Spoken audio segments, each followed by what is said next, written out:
ফিজার গ্রামীণ রান্নাঘরে আপনাদের সবাইকে স্বাগত। তো আজকে আমরা নিয়ে চলে এসেছি একটা বড় মুরগি। তো প্রথমেই আমরা মুরগির ডানাগুলোকে পরিষ্কার করে নিব। পুরো মুরগির ডানা পরিষ্কার করে নিব। এটা পরিষ্কার হয়ে গেলে এবারে ছালটা কিন্তু ছাড়িয়ে নিব।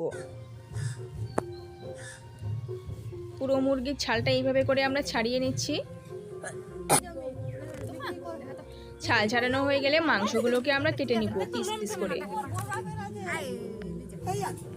এই মাংসটা আজকে আমরা আলু দিয়ে রান্না করব।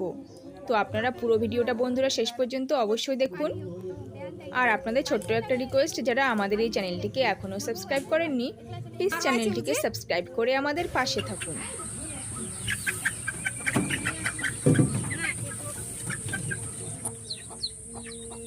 এবারে মুরগির কলিজাটা বের করে নিব। আর এই যে দেখুন, একটা মুরগির বড় পিস ধরে আছে। এই মুরগিটার গায়ে কিন্তু অনেক চর্বি। দেখুন কত সুন্দর চর্বিগুলোকে কেটে নিচ্ছি।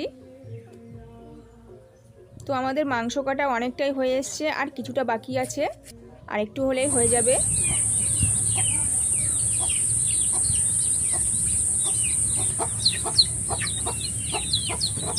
তো কাটতে কাটতে আমাদের পুরো মাংসটাই কাটা হয়ে গেল। এই যে দেখুন অনেকখানি হয়েছে। এই মাংসটা আজকে আমরা পুরোটা রান্না করব না, কিছুটা রেখে দিব। আর এদিকে মাংস দেবার জন্য কেটে নিয়েছি কুচি কুচি করে পেঁয়াজ আর আলু ঠুমো করে। এদিকে দিয়ে দিয়েছি উনুনে একটা কড়াই বসিয়ে, আর দিয়ে দিলাম তেল। তেলটা বেশ ভালোভাবে গরম হলে এবারে দিয়ে দিব কেটে ধুয়ে রাখা আলু, পেঁয়াজ আর মাংস। একসাথে তিনটাই দিয়ে দিব। দিয়ে দিব পরিমাণ মতো হলুদ গুঁড়ো। হলুদ গুঁড়ো দিয়ে বেশ কিছুক্ষণ নেড়ে দিব। দিয়ে দিব লঙ্কা গুঁড়ো। এটা দিয়েও কিছুক্ষণ একটু নেড়ে দিব। এরপরে দিয়ে দিব আদা রসুন বাটা। দিয়ে দিব এলাচ বাটা। এখানে সাদা এলাচ, কালো এলাচ দুটোই আছে। জিরা গুঁড়ো, লবণ সব দেওয়া হয়ে গেছে। এবারে কিন্তু মাংস ভালো করে নেড়ে দিব।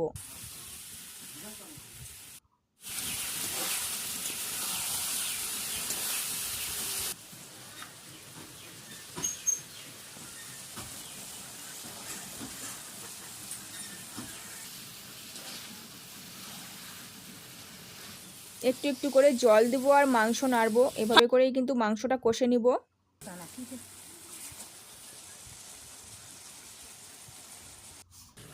চিকেনের মধ্যে কিন্তু একটু টমেটো পেস্ট দিলেও খুব ভালো লাগে খেতে, কিন্তু আজকে টমেটো ছাড়াই আমি রান্না করছি। দিয়ে দেবো পরিমাণ মতন জল।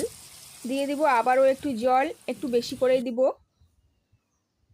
এবারে মাংস কিছুক্ষণ পর পরে নাড়তে থাকবো। মাংস কিন্তু প্রায় সিদ্ধ হয়ে এসছে, আর কিছুক্ষণ হবে। দেখুন কষতে কষতে মাংসের জলও শুকিয়ে গেছে। সামান্য পরিমাণে একটু আর জল দিলাম। এইভাবে আরও কিছুক্ষণ কষে নিব। এবারে দিয়ে দিলাম শেষবারের মতন জল। একটু বেশি পরিমাণে দিব, যেহেতু মাংস একটু ঝোল ঝোল থাকবে। দেখুন টকবক করে মাংসটা বলক চলে এসছে।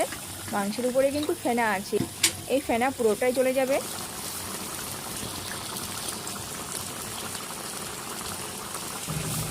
তো এই যে দেখুন।